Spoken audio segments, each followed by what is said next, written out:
मोहित साहब, जो एनालॉजी आपने लैंग्वेज सीखने वाली दी, वो मुझे बड़ी अमेजिंग लगी। और जितने आपने बाकी पॉइंट्स मेंशन किए थे अभी, वो बड़े अच्छे से उसमें सिमट रहे थे उस एक एनालॉजी में। अगर एक और एनालॉजी मैं यहाँ पे दूं, जिससे एक स्लाइटली डिफरेंट पर्सपेक्टिव भी इन चैलेंज और इस फ्रस्ट्रेशन के हवाले से आता है, जो हमें पर्सनल ग्रोथ में आती है, वो ये है कि पर्सनल ग्रोथ को हम अप्रोच करें ये सोचकर कि जैसे हम एक एलीट एथलीट है, हम एक प्रोफेशनल एथलीट हैं। कुछ चीजें जो प्रोफेशनल एथलीट्स को डिफरेंशिएट करती हैं, एक तो ये कि वो गेम जो प्रोसेस होता है वो उसको बहुत एंजॉय करते हैं। एलीट एथलीट सिर्फ एंड या उस सिर्फ जीत में इंटरेस्टेड नहीं होता। हम कोई भी काम ऐसे अगर करेंगे जहां पे हम सिर्फ इसमें इंटरेस्टेड हो कि आउटकम क्या निकलेगी, स्पेशली अगर हम कोई गेम खेल रहे हैं, तो गेम का लुत्फ खत्म हो जाएगा। हर स्टेप उसका एक एफर्ट लगेगा। जब हम अपनी फैमिली मेंबर्स के साथ किसी वीकेंड पे लूडो खेल रहे होते हैं, या हम अपने ग्रैंड पेरेंट्स के साथ कैरम खेल रहे होते हैं, तो उसमें हार जीत एक सेकेंडरी पॉइंट बन जाता है।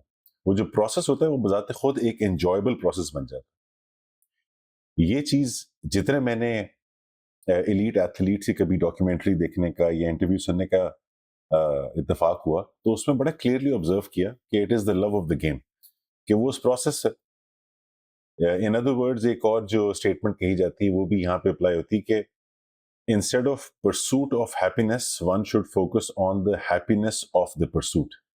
बिल्कुल, बहुत ज़बरदस्त बात है। और असल बात यही है, this is what you can, because you can not pursue happiness. ये तो मेरी वैसे भी राय है। Absolutely, you can pursue absolutely. Happiness of the pursuit but not happiness itself. That's absolutely right. बहुत अच्छी मिसाल है। तो अगर हम अपने इस बिल्कुल अगर हम अपने इस प्रोसेस को, इस ग्रोथ को, इस सफर को अ, एक एंजॉयबल सफर की तरह देखना शुरू कर दें, तो फ्रस्ट्रेशन वैसे भी जरा कम हो जाती है। बिल्कुल। दूसरा, इसी एनालॉजी से जो चीज निकलती है एलीट एथलीट वाली, वो ये भी निकलती है कि अ, अगर शौकिया कोई काम हम कर रहे हैं तो हम शायद हार मान जाएं, हम शायद फ्रस्ट्रेट हो जाएं, लेकिन एलीट एथलीट अपनी हर मिस्टेक को एक स्टेपिंग स्टोन की तरह देखता है। हम्म, उसके लिए पिछली हारी हुई गेम में सिर्फ ये सिग्निफिकेंस, सिर्फ ये इंपॉर्टेंस होती है कि अच्छा, उससे मैं क्या सबक ले सकता हूं, और वो आगे बढ़ जाता हम्म, है, वो उसमें फंसा नहीं रह जाता। तो मे बी ये एनालॉजी भी कुछ साथियों को शायद पसंद आए अपने जहन में रखने के लिए, कि पर्सनल ग्रोथ का जर्नी हमारे लिए एक एलीट एथलीट की गेम की तरह है, कि हमें उसको उसी हम्म, तरह परसू करना है जिस तरह एक एलीट एथलीट एक्सीलेंस परसू करता है। और एक बिल्कुल। जल्दी से तीसरी बात भी इसमें जो आ जाए, वो एक एलीट एथलीट जो है वो ये रियलाइज करता है कि मैं कभी भी इस गेम में 100% नहीं हो सकता। मैं अगर दुनिया का बिल्कुल। बेहतरीन प्लेयर भी बन गया, तब भी मेरे पास इसमें फर्दर इंप्रूवमेंट की अपॉर्चुनिटी होगी, और वो फिर भी उसको परसू एब्सोल्युटली। करता चला जाता है। बिल्कुल। वो जिसको उसने मिहाई, चिक सेंट मिहाई ने कहा है ना कि फ्लो स्टेट होती है। अगर आप फ्लो स्टेट में आ गए हैं तो एक तो ये इंटरनलाइजेशन की मिसाल है, लेकिन वो फ्लो स्टेट आती उन्हीं चीज़ों में है जिसमें आप पूरी तरह से एंगेज्ड होते हैं। If you don't like the process then you will probably miss out on reaching there. ये एक प्रॉब्लम है। Enjoy the process, this is the absolutely. Process of improvement. और ये भी एक अहम बात है मोहित साहब, जो आपने भी टच अपॉन की, कि हमारे पास ये डिसीजन मेकिंग एबिलिटी है कि हम बिल्कुल। किसी प्रोसेस के बारे में ये फैसला करें कि हाँ, मैंने इसको अब एंजॉय करना है। बिल्कुल। और अगर हम ये फैसला करके अपने आप को उसमें एंगेज करें, तो अमूमन हम उसको एंजॉय करना शुरू कर भी देते एब्सोल्युटली। एब्सोल्युटली।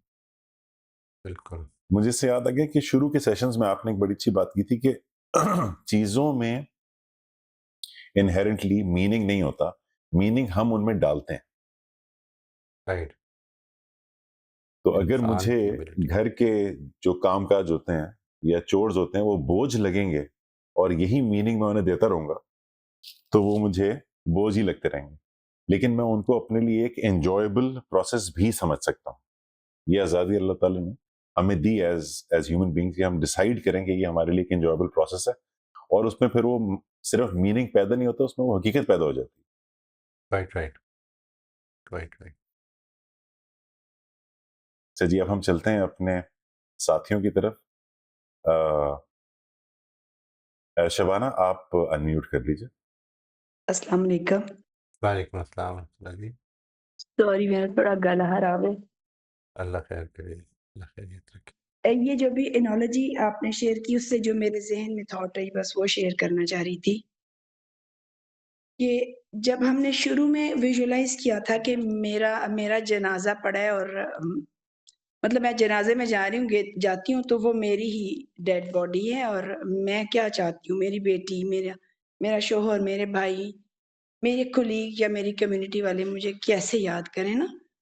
तो लगता यही था कि ये मैंने झूठा-सा एक ख्वाब बना लिया है, शेष चिली का पुलाव।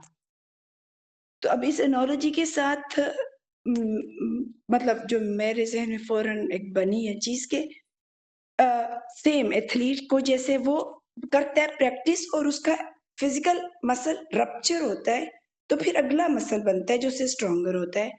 तो ये हो रहा है मेरा। मेरे पिछले इमोशनल मसल्स जो वीक थे, वो टूटते हैं। मुझे एक धक्का लगता है ना, वो टूटते हैं। और फिर एक स्टेप बिट बाय बिट अगला इमोशनल मसल बन रहा है जो उससे स्ट्रॉन्ग होता है। हुँ, अच्छा, वो विजुअलाइज़ के साथ मुझे यूँ रिलेट हुआ, एथलीट ना खुद को इमेजिन करते हैं विक्ट्री स्टैंड पर कि मैं वहाँ खड़ा हूँ, यानी जीतने से पहले जब वो प्रैक्टिस कर रहे होते हैं तो उनके कोच उन्हें कहते हैं, इमेजिन करो विक्ट्री स्टैंड पे हूँ, स्टैंडिंग ओवेशन, तालियाँ, तुम्हारे गले में मेडल, फूल, सब एप्रिशिएट, तुम वहाँ खड़े हो। तो वो विजुअलाइज़ को मैं ऐसे इमेजिन करने की कोशिश करती रही, और लेकिन मुझे लगता था ये बेमानी सी प्रैक्टिस है। लेकिन अब इस एनालॉजी के साथ लग रहा है, yes, yes, I am a peaceful being, yes. मैंने वो जो विजुअलाइज़ करना शुरू किया था ना, तो I am a peaceful being, I am a loving being, I am a respectful being. हाँ, कभी-कभी मैं शैटर हो जाती हूँ, but I am a humble servant, yes, I am a humble servant. Allah ji, गलती हो जाती है। Oh, yes, I am getting from you, and I am sharing wherever it is possible the blessings you are giving me. And the best of the blessings is the love and the respect. And you are the source of love and respect, my Allah. You know, sometimes it's going like this. ये analogy से ये सारा sorry आवाज़ खराब है और थोड़ी excitement भी लगता है ज़्यादा है। मैं यहीं पे अम्मी के घर में, हमारे यहाँ पूरी एक सल्तनत है। पिंड विच ज़मीन है ते एक भरा ते दूजा भरा ते कज़न ते रस्सों के रोले, एक गली हमारी है। ये तुमने 2 मरले आगे ले लिया है, तो मैं एक दूसरे घर में पनाह लेने आई हूँ। लेकिन सब कुछ वैसा ही है, लेकिन इधर एक शांति है, हुँ, मन में एक शांति है। अल्हम्दुलिल्लाह, अल्हम्दुलिल्लाह, अल्हम्दुलिल्लाह। माशाअल्लाह, बस that's all, that's all. Thank you जी। जी, राफ़िया, आप अनम्यूट कर लीजिए। जी, आवाज़ आ रही है आपको? अस्सलाम जी, जी। वालेकुम। जी, अब आ वालेकुम रही है। अस्सलाम। जी, अ, वही सब मैं ये पूछना चाह रही थी कि sometimes you you are trying to break a habit which is which is not a good habit. तो आप ट्राई करते हैं and then you fail and then you try again and then somehow you go back to the same original mistakes. So is there any way you can conquer के okay, I'll make the mistake but I can't stop trying. I have to keep on going, regardless of what people think. But what I think is right for me, I should keep on trying it.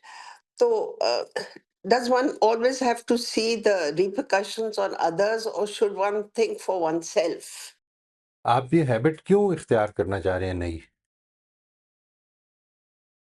Because I think I need to make certain decisions on my own, and What is the habit that you want to inculcate in yourself? Can you give an example, just in a word, क्या habit develop करनी है? uh, in one word, I really don't know. Okay, in 10 words. Um, uh, like if the children would like me to travel and right now, and I said no, I don't. So I should be able to say I So don't. इसका मतलब ये है कि I should take my own decisions. Yeah, exactly. Right. So why do you want to do that? Because what I want to do, what makes me happy, what makes me, I mean, right now I don't feel in a position to be going on long flights and traveling and ये ऐसा नहीं लगता है जी, ऐसा नहीं लग रहा मुझे। ये जो बात है ना, जितनी फ्रीक्वेंसी के साथ हुई है आपके साथ इधर भी और अपने पर्सनल सेशन में भी, प्राइवेट सेशन में भी, वो ऐसा नहीं लगता कि it will make you happy.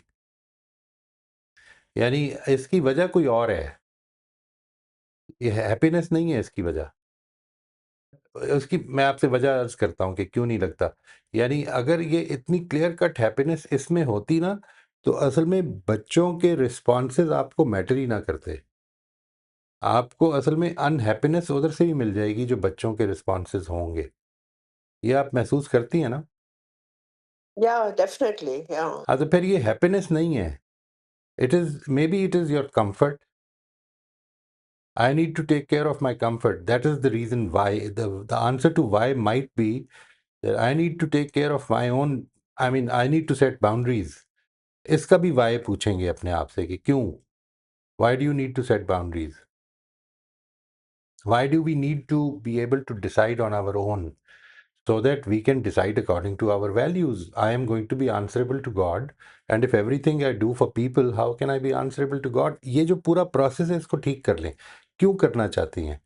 इसलिए कि अगर ये क्यों डिसाइडेड नहीं है ना, तो आपको असल में मिसाल के तौर पर ये फैसला करने के बाद कि मैंने अपना फैसला कर लिया, मैंने वो कर दिया है जो कि बच्चे चाहते थे या नहीं चाहते थे, वो कर दिया। अब बच्चों का रिस्पॉन्स सामने आएगा, तो now what will happen is that you will regret your decision, because this is a general pattern. What ever you might decide, ऐसा लगता है कि you have this tendency of regretting it afterwards. Am I making any sense to you? Can you associate with this? Yes, definitely, because I don't want them to feel hurt. Right. So that is going to make Then you if, unhappy. yeah, but See, yes, but then I इस चीज को feel पहले तो hurt समझें। myself. नहीं, एक minute, सबसे पहले इसको समझें।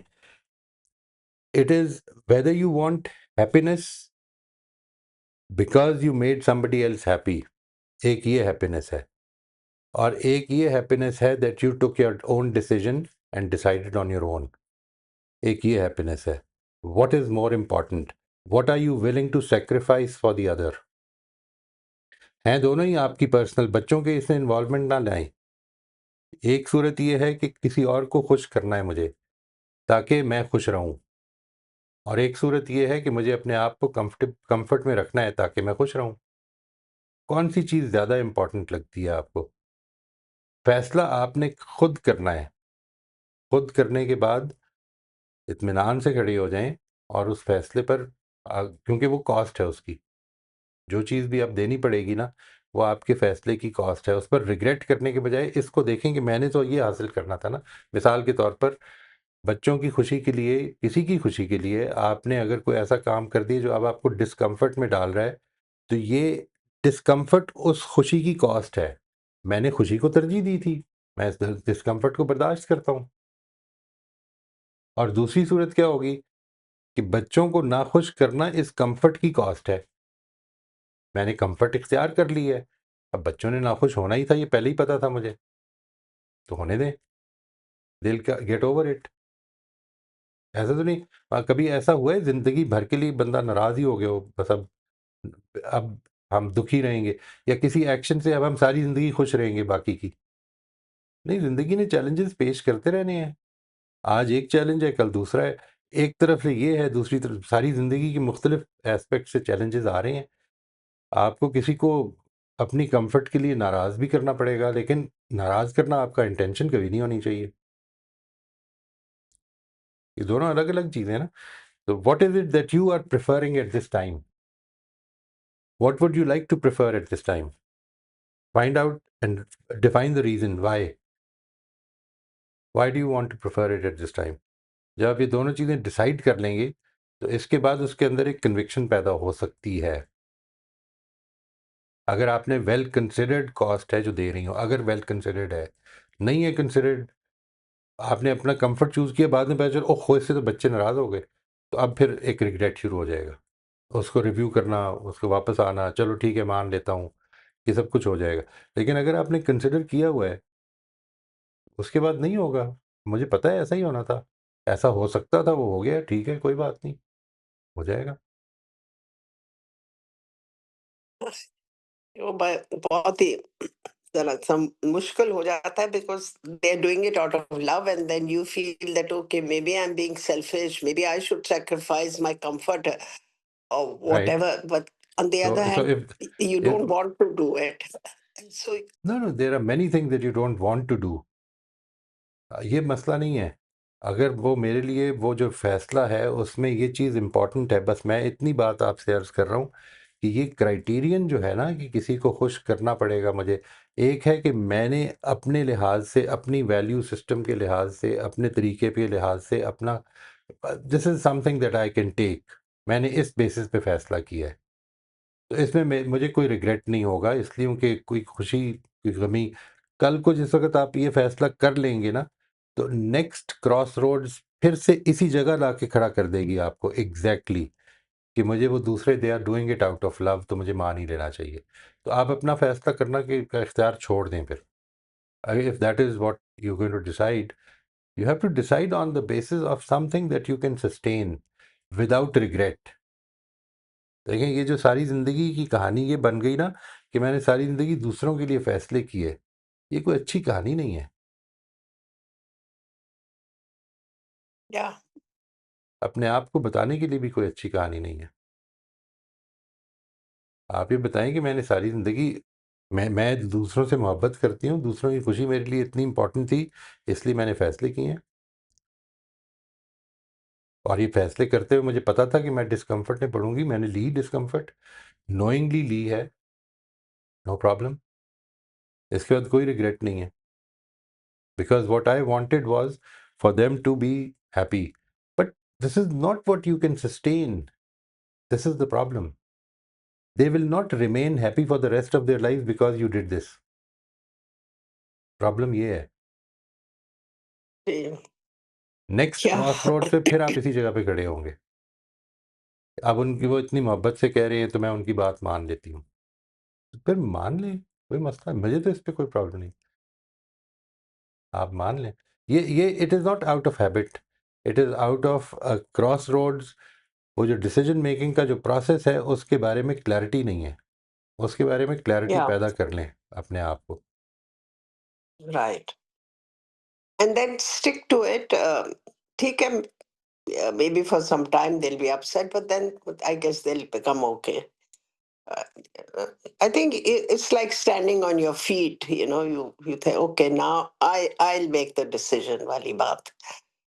But if all your life other people they have been deciding for you, then it becomes a little challenging.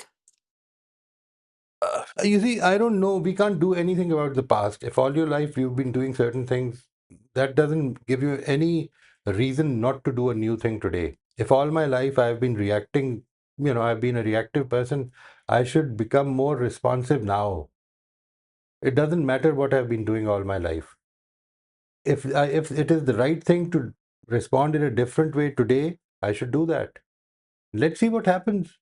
Well, I mean, this is maybe it is, there are so many other things in their life probably which you're not taking seriously.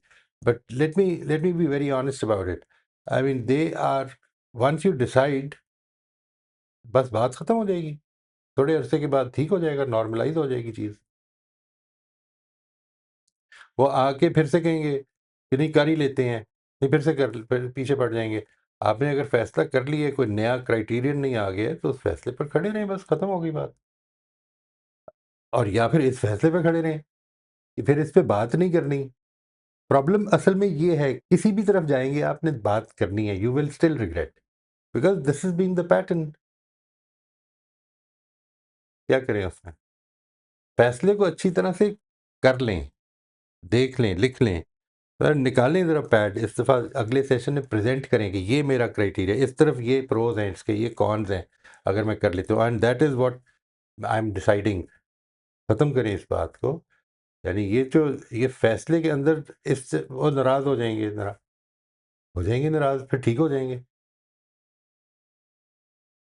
वो सही खुश कह हो रहे हैं। जाएंगे। Thank you so अगर much. खुश हो जाएंगे तो थोड़ी अरसे के बाद फिर किसी बात पे डिमांड करेंगे और फिर इस चीज़ को एक्सप्लॉइट होना पड़ेगा आपको। So decide once and for all, merit पे डिसाइड करें, इसलिए नहीं डिसाइड करें कि वो खुश हो जाएंगे।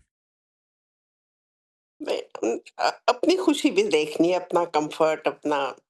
आपकी खुशी तो असल में इतनी रिलायंट हो चुकी हुई है दूसरों की खुशी के ऊपर कि वो आप देख ही नहीं सक रही। ये भी सही है। आप खुशी के लिए कर लें, लेकिन इसमें भी रिग्रेट पैदा हो जाएगा कि ओहो मैंने अपनी खुशी के लिए क्यों कर लिया, ये तो बड़ी सेल्फिश बात है। फिर क्या करेंगे? इसलिए ये देखें कि व्हाट इज़ बेयरेबल फॉर यू, उतनी जितना जितना आप दे सकती हैं अगले को, उसमें इसको सोचे बगैर कि वो खुश होगा या नाखुश होगा, दे दें अगर आप समझती हैं कि देना बनता है, और अगर नहीं दे सकती तो ना दें, खुश होगा या नाखुश होगा, उसकी खुशी उसकी जिम्मेदारी है। ये लास्ट टाइम अली ने बड़ी अच्छी बात की थी ना, कि किसी की खुशी जो है वो मेरी जिम्मेदारी नहीं है। Absolutely true. No matter what you do, something the other doesn't make them happy. So yeah, they are responsible for their own happiness. And thank you so much, Moisab. I really have to make a lot of effort. बहुत बहुत शुक्रिया। जफर आप unmute कर लीजिए। Thank you sir. अस्सलाम वालेकुम। वालेकुम अस्सलाम रहमतुल्लाह जी। सर ये बहुत ही अहम टॉपिक चल रहा है जिसका आज इंटरनलाइजेशन की तरफ हम पहुंचे हैं। मुझे ऐसा महसूस होता है इस सारे सफ़र में जो आपके साथ रहा है, एक ही बहुत बड़ी दरियाफ्त है और वो है प्रोसेस। मतलब बार-बार टॉपिक्स हमें उसी तरफ ले जाते हैं। अब 2 दिन पहले ही 2 इनसाइट्स जो आपकी तरफ से मुझे मिली, वो मेरे लिए बड़ी, मैं उन्हीं में हूँ अभी तक। फॉर एग्ज़ाम्पल जब आपसे पूछा गया, मैंने पर्सनल पूछा था कि कुरान अरबिक के हवाले से, तो आपने कहा कि उसको प्रोसेस बना दें, उसमें अशरे लगते हैं, सदियाँ लगते हैं, इसको छोड़ दें, शुरू कर दें।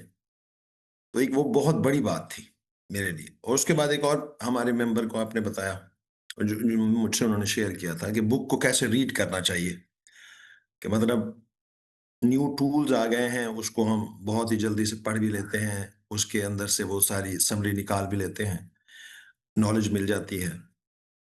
तो आपने उस पे भी कहा कि वो असल में वो जो प्रोसेस करवा रहा होता है राइटर, ऑथर, वो हम नहीं एन्जॉय कर पाते। वो एक पूरा जर्नी है जो करवा रहा होता है।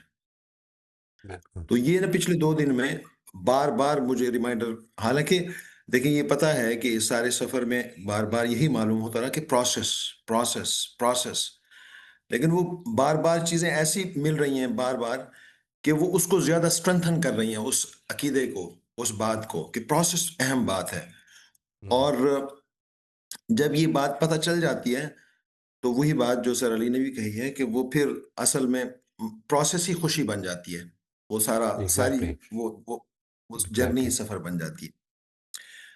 ये इतनी अहम बात थी कि मैं चाह रहा था कि मैं आपके सामने रखूँ, इसमें कुछ मज़ीद और रहनुमाई हो तो वो भी मुझे मिले। दूसरी बात ये है कि जैसे अभी आज का हमारा टॉपिक था कि पहले हमें इग्नोरेंस, एक्सपोज़र मिलता है, फिर हम उसको क्या करते हैं, इंटरनलाइज़ करने के लिए एफ़र्ट करते हैं, फिर वो ईज़ की तरफ जाता है। ऐसा प्रोसेस था ना सर? ऐसे ही कुछ जी, जी। वर्ड्स हैं। उसको इंटीग्रेशन तो कहा था। असल में हाँ, इंटीग्रेशन इंटीग्रेशन, या बिल्कुल। इंटीग्रेशन। तो ये इसको सर मैं महसूस कर पाता हूँ। मतलब ये ऐसे ही है। फॉर एग्ज़ाम्पल मैं करता हूँ कि सालों पहले मैं अपने बच्चों को पढ़ाने के लिए ऐसे टीचर्स की तलाश में था, जो उनसे सवालात करें, उनके अंदर क्यूरियोसिटी भरें, बजाए इसके कि कुछ नॉलेज दें। अब मुझे नहीं मिल पाए ऐसे टीचर, खैर, लेकिन फिर था ज़रा कि मैंने अपना सफ़र शुरू किया कि खुद ही शुरू करते हैं, ये सफ़र खुद ही सीखने का शुरू करते हैं। तो मेरे लिए अहम तरीन चैलेंज ये होता था कि बच्चों से क्या पूछा जाए, बात क्या की जाए, कैसे उन पे लेवल पे आकर के गुफ्तगू की जाए, सवालात कैसे उठाए जाए। तो वो इतना मेरे लिए मुश्किल होता था सर कि मैं वो सवालात लिखता रहता था, इंटरनेट से उठाता रहता था लिस्ट ऑफ क्वेश्चंस। लेकिन वो मुझे बात समझ नहीं आ रही थी कि असल में कि ये मेरा असल में जर्नी है, मेरा प्रोसेस है जिसको मैंने करना है। जी। आज जब मैं देखता हूँ अल्हम्दुलिल्लाह कि हम बच्चों के साथ जब काम कर रहे हैं, और तो ये सबसे खूबसूरत और सबसे इंटरेस्टिंग जो एक्टिविटी मुझे लगती है वो बच्चों के साथ गुफ्तगू करना लगती है। उनसे सवालात करने हैं, उनसे बात करना, उनके साथ क्यूरियोसिटी, वो चीज़ जो मैं अपने बच्चों के लिए ढूँढ रहा था, मुझे ऐसे महसूस होता है कि वो हम बच्चों के लिए डेवलप कर सकते हैं, कर रहे हैं और पैदा कर रहे हैं वो चीज़ें करने की। तो ये बिल्कुल दुरुस्त बात है कि वो आपकी जो एक्सपोज़र मिलता है, फिर वो इंटीग्रेशन के लिए आप एफ़र्ट करते हैं, फिर इंटरनलाइज़ेशन का एक वो पूरा पीरियड आता है। यहाँ एक सवाल है सर, ये सारा जब मैंने सारा तमहीद में बताया, ये मैं मेरे साथ ऐसे होता है, बल्कि रिसेंटली ऐसे हुआ है कि बाज़ प्रोसेस का पता लग गया, इसके लिए मैंने एफ़र्ट भी की, इसको एन्जॉय भी कर लिया। लेकिन बाज़ औक़ात कुछ ऐसा महसूस होता है, कुछ उम, ऐसे फ़ेज़ेज़ में, ज़िंदगी के फ़ेज़ेज़ में कुछ ऐसे रवैये या कुछ ऐसे वो मुसलसल होना शुरू हो जाते हैं कि ऐसा लगता है यार ये प्रोसेस क्यों भूल गया? मतलब इतनी इसके लिए एफ़र्ट की है, अब ऐसे लगता है कि वो ये इस अरसे में क्यों भूल गया? इस हफ़्ते क्यों भूल गया? जब वो रिव्यू करते हैं हम वो पूरा हफ़्ता, तो उसमें जो अपने बिहेवियर्स को देखते हैं कि ये क्यों हो गया ऐसे? इतनी बड़ी भूल कैसे हो गई? तो ये ऐसे क्यों हो जाता है सर? इतने लंबा प्रोसेस हमने किया, उसको समझा, उसके लिए एफ़र्ट की, उसके लिए पेन भी सहा, उसको एन्जॉय भी किया, उसकी उसकी जो जो आपने कहा ना कि बस अब तो वो हैबिट बन गई है, सेकंड नेचर बन गई है। लेकिन बाद औक़ात फिर वो ऐसी चीज़ें होना शुरू हो जाती हैं, कभी-कभी होती हैं, ऐसा नहीं है कि मुसलसल होती हैं, लेकिन वो बिल्कुल उस वक़्त लगता है भूल गया। इसको ये क्या चीज़ है? ये मैं समझ आप एक एक इसका जायज़ा इस तरह से लीजिए कि कोई एक क्वालिटी जिसको कि आप समझते हैं, मिसाल के तौर पर मैं पॉज़ नहीं लेता, अपने एक्शन से पहले पॉज़ नहीं लेता हूँ। ये मैंने आज नोट किया अपने एक दोस्त के साथ इंटरैक्शन में, तो मैंने इसको अपने दोस्त के साथ ट्राई करना शुरू कर दिया और ट्राई करने के बाद मुझे अंदाज़ा ये हुआ कि अब मैं बेहतर हो रहा हूँ। लेकिन रेट्रोस्पेक्टिवली जब मैंने रिकग्नाइज़ किया, तो मैंने ये समझा कि ओहो! मैं तो सारे दिन में किसी जगह भी पॉज़ नहीं लेता था, लेकिन मैंने एक जगह को फ़ोकस करके उसको ठीक कर लिया। ये गलती भी हो जाती है। यानी असल में मसला एक पूरी की पूरी शख्सियत का है, वो और उसके नतीजे में वो बिहेवियर ठीक हो जाता है, कैरेक्टर या आइडेंटिटी वही रहती है। आपने असल में फ़ोकस क्या करना है कि ये गलती हो रही है मेरे से, वो जो मिसाल के तौर पर मैंने नोटिस की है अपने दोस्त के साथ, और फिर मैंने जब अपने दिन का जायज़ा लिया तो मालूम ये हुआ कि इस दिन में मैं अपने बच्चों के साथ, अपनी अहलिया के साथ, अपने दोस्तों के साथ मामले में पॉज़ नहीं लेता हूँ, तो मैंने असल में उस पे काम करना है, ना कि सिर्फ़ एक दोस्त के ऊपर। वो बिहेवियर बनेगा। जब मैं उस ओवरऑल पे काम करूँगा तो वो आइडेंटिटी बननी शुरू हो जाएगी। ठीक है जी? यानी ये 24/7 की एक्सरसाइज़ बनानी है। फिर अगली क्वालिटी की तरफ आना है, फिर अगली क्वालिटी की तरफ आना है। देयर विल बी बड़े चैलेंजेस आएँगे ज़िंदगी में, रास्ते ठीक हो जाएँगे। कुछ चैलेंजेस सिर्फ़ इस प्रोसेस को इख्तियार करने की वजह से आसान हो जाएँगे। हुँ। लेकिन चैलेंजेस ख़त्म नहीं होने। ये जो मैंने अपनी ये बहुत ही दुरुस्त फरमा सॉरी, रहे हैं। आपकी अच्छा, बात ये कुछ अब आवाज़ कट गई जी। बात समझ तो आती है कि चैलेंज खत्म नहीं होंगे।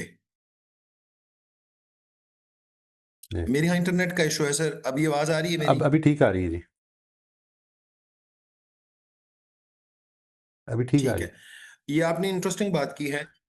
ये जो मैंने अपनी मुश्किल बताई है ना सर, ये वो मुश्किल है, वो उस जगह मुश्किल है, जिस जगह तो मैंने कॉन्शियसली एफर्ट की है। हुँ, मतलब ये तो मैं अपने बच्चों के साथ फॉर एग्ज़ाम्पल पॉज़ लेने की अपनी फैमिली की सबसे ज़्यादा एफर्ट यहाँ की है। और ये मसला भी यही हुआ है। मतलब ये पिछले इसी हफ़्ते का मसला है कि मैं बहुत ही ना अपना एक रूटीन बनाया हुआ है पढ़ने का या चीज़ों का। तो वो मेरे लिए रूटीन इतना अहम होना शुरू हो गया कि वो बीच बच्चे ने आके अगर इंटरप्ट किया तो मैंने कहा यार छोड़ दो, मुझे टास्क कंप्लीट करना है। हालाँकि मैं ऐसे नहीं करता। वो मेरे हुँ, लिए टास्क अहम हो गया, वो बच्चे का इंटरैक्शन मेरे लिए अहम नहीं रहा। हालाँकि मुझे पता है कि वो बच्चे के साथ जो इंटरैक्शन है वो अहम है। मतलब मैं इसको हुँ। प्रैक्टिस कर चुका हूँ, इसके ऊपर बहुत ज़्यादा पास्ट में काम कर चुका हूँ। लेकिन 1 हफ्ता ऐसे रहा, वो मेरे लिए टास्क सब कुछ हो गया कि वो मेरे जो टास्क है ना, वो कंप्लीट नहीं है आज।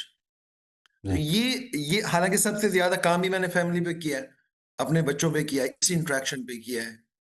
तो ये यहाँ हुआ है। हुँ। देखिए, कुछ चीज़ें ऐसी होंगी जिसमें ये फ़ीलिंग बड़ी नेचुरली होगी, वो प्रोसेस ही की वजह से हो जाएगी। यानी वो क्या होती है, एक अभी जो आपने मिसाल दी है वो नहीं है। यानी आपने मिसाल ये दी है कि जब एक आदमी ने आकर इंटरप्ट किया आपके काम को, डिस्ट्रैक्ट किया आपको, तो आपके ज़हन में ये ख़्याल आया कि यार ये तो असल में मेरा काम डिले हो जाएगा। और फिर उसके नतीजे में, लेकिन कुछ जगहों पर ऐसा इसके अलावा भी कुछ हो सकता है। मिसाल के तौर पर if you are writing something और आपको डिस्ट्रैक्ट कर दिया, तो आपको लगेगा कि ये जो एक चेन ऑफ थॉट्स बनी हुई है, ये अगर टूट गई तो अब फिर एक नई चेन ऑफ थॉट्स बनेगी, वो मेरे कंट्रोल में नहीं है। ऐसा लगता है कि कंट्रोल में नहीं है। जो पहली सिचुएशन है उसमें तो असल में ऐसा लगता है कि अ, आपने ये सोचा हुआ है कि मुझे आज का काम कंप्लीट करना है और वो रिज़ल्ट है। Again the process is not important, the result is completion of task. यहाँ पर जो दूसरी सिचुएशन है जो मैंने आपसे अर्ज़ की है, इसमें प्रोसेस भी वजह हो सकती है। लेकिन इसके लिए मैंने जो तरीका इख्तियार किया जनरली वो ये है कि वो ऐसे टाइम अपनी रूटीन ऐसी बनाई जाए जिधर के ये वाले जो इश्यूज़ हैं ना, कि घर वालों की ज़रूरतें होती हैं या कोई काम करवाते हैं, वो उस वक़्त उनके लिए वो काम करवाने या ज़रूरत देनी पॉसिबल ही ना हो। मैं अपने टाइम टेबल को मैंने दिन भर के टाइम टेबल को थोड़ा-सा चेंज कर लिया।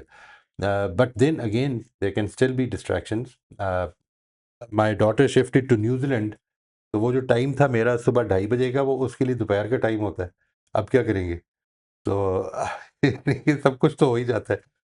तो उसमें you have to keep keep thinking about this, that ultimately काम कितना हो जाएगा, कितना नहीं होगा, आपके हाथों से अल्लाह ताला ने कितना काम लेना है, ये अल्टीमेटली आपने नहीं डिसाइड करना। आपने अपने दिन को मोस्ट इफ़ेक्टिवली यूज़ करना है और टिक इस बात पे नहीं लगना कि काम पूरे हो गए हैं। टिक इस बात पे लगना है कि जो-जो सिचुएशंस कॉन्टिंजेंसीज़ के तौर पर मेरे सामने आई थी, मैंने उसको अच्छा रिस्पॉन्स दिया है।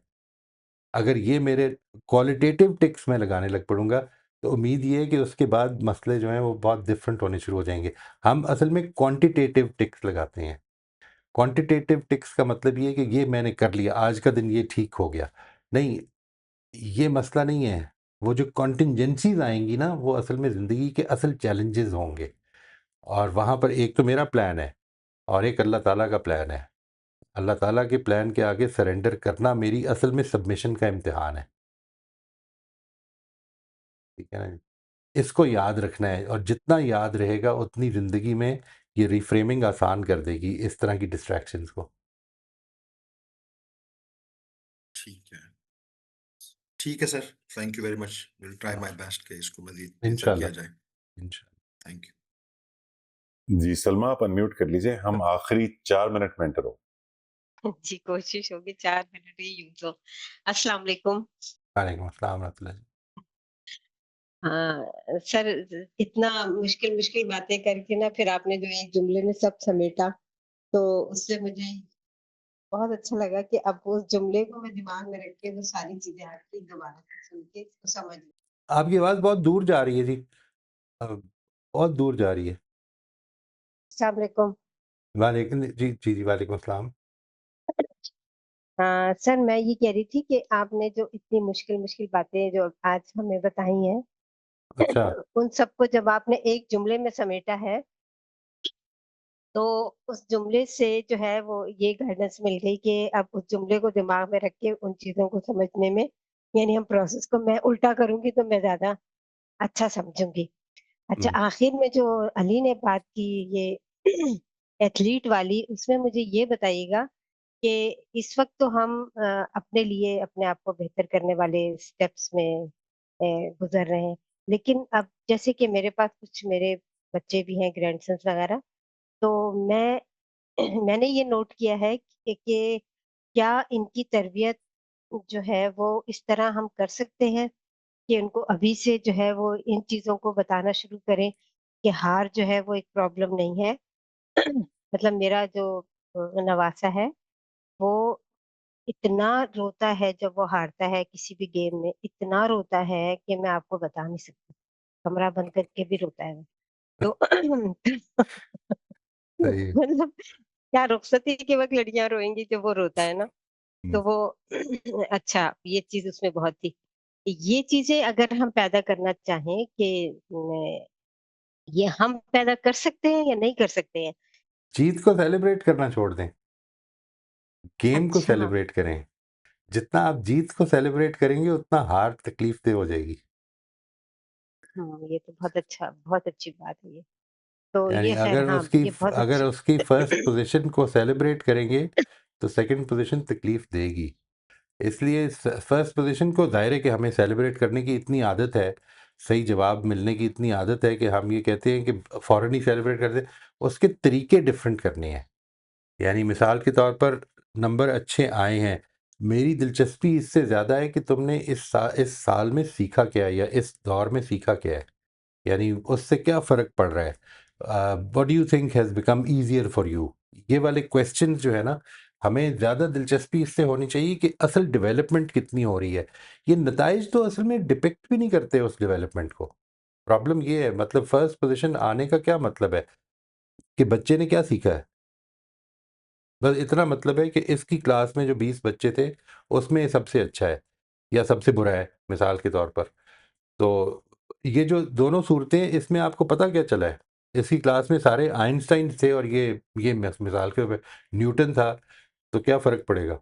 और अगर सारे के सारे जो थे वो कुछ भी नहीं थे, 0 पे थे और ये 1 पे था आउट ऑफ 10, तो क्या फ़र्क पड़ेगा? तो इसलिए ये जो कंपैरेटिव रैंकिंग है, ये तो बिल्कुल ही बहुत ही ज़्यादा बेवकूफ़ाना चीज़ है। इसको सेलिब्रेट कभी भी नहीं करना चाहिए। यानी जो चीज़ इम्पोर्टेंट है वो ये कि हमने क्या चीज़ नई सीखी, अब हम अगली दफ़ा क्या चीज़ बेहतर कर सकते हैं, इस चीज़ को सेलिब्रेट करते हैं और ये हमेशा अपने हिसाब से होती है, ये कभी कंपैरेटिव नहीं होती। ठीक है, मैंने किसी को हरा दिया, ये कंपैरेटिव है, या किसी से हार गया, ये कंपैरेटिव है।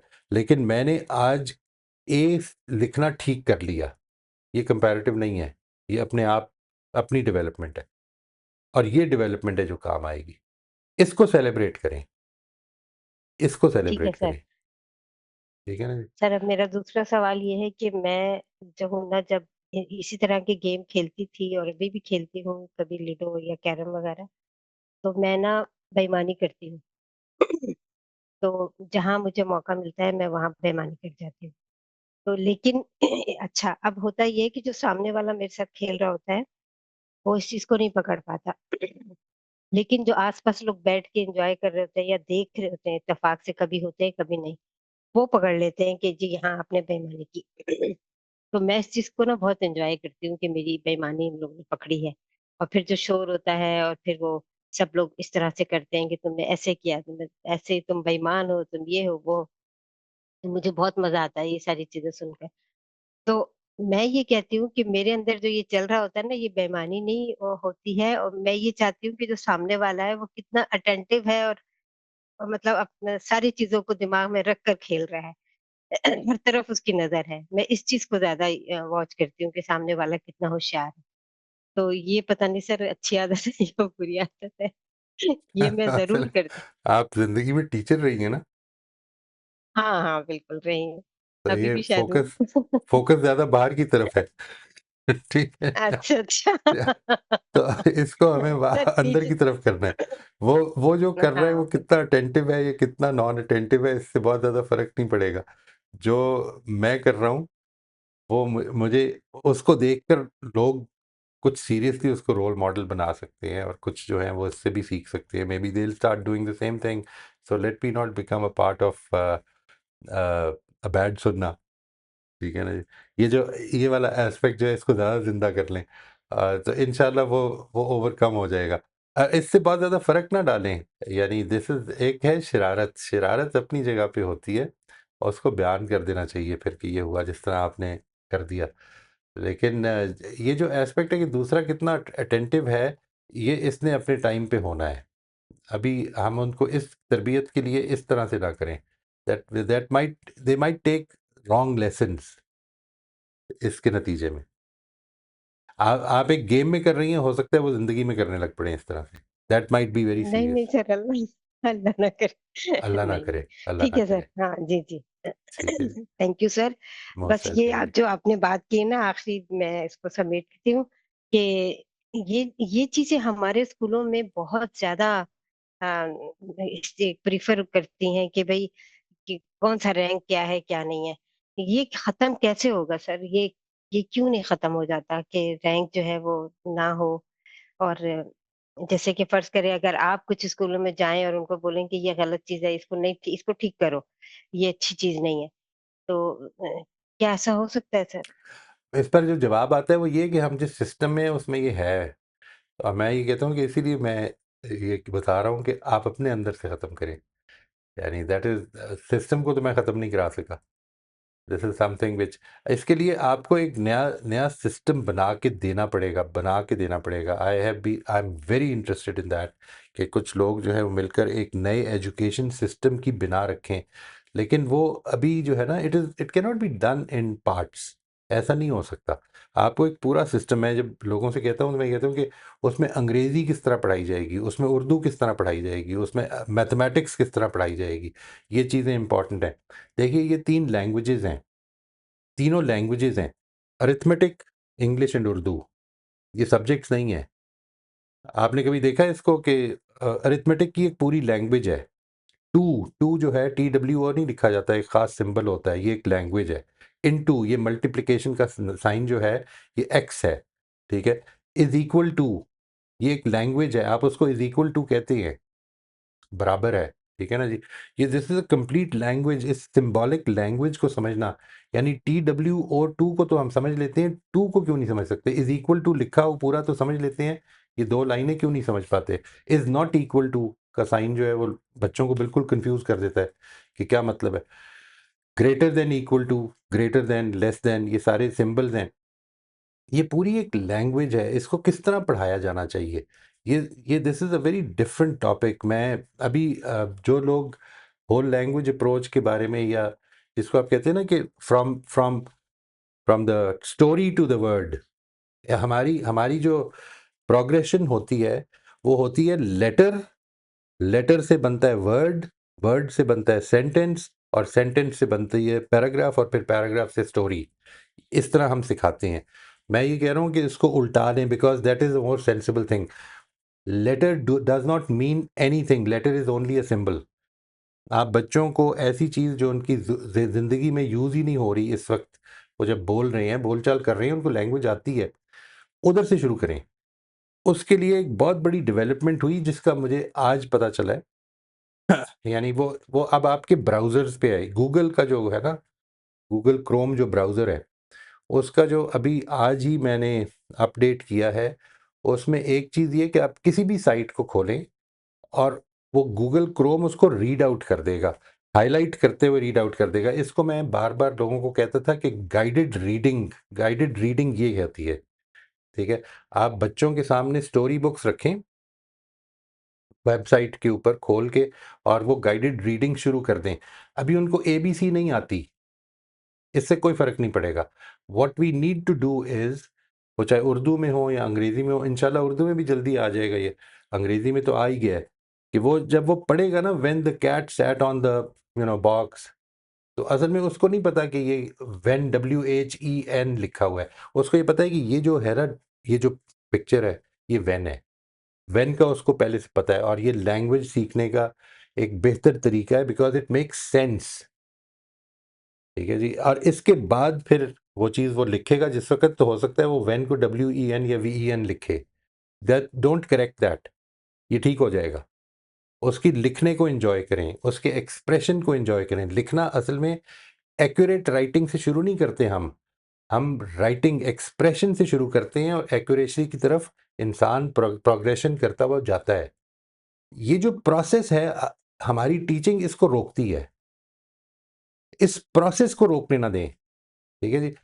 हमारा पूरे का पूरा जो सिस्टम है ना वो रैंक बेस्ड इसलिए क्योंकि हम रिजल्ट ओरिएंटेड हैं और इसके नतीजे में हम अ, नहीं अच्छे अज़हान को पैदा कर सकते कि जो थोड़े से स्लो हमारे लिए ये इम्पॉर्टेंट है कि इस बच्चे ने 1 महीने में ये सीखा है। ये इम्पॉर्टेंट नहीं कि इसने ये सीखा है।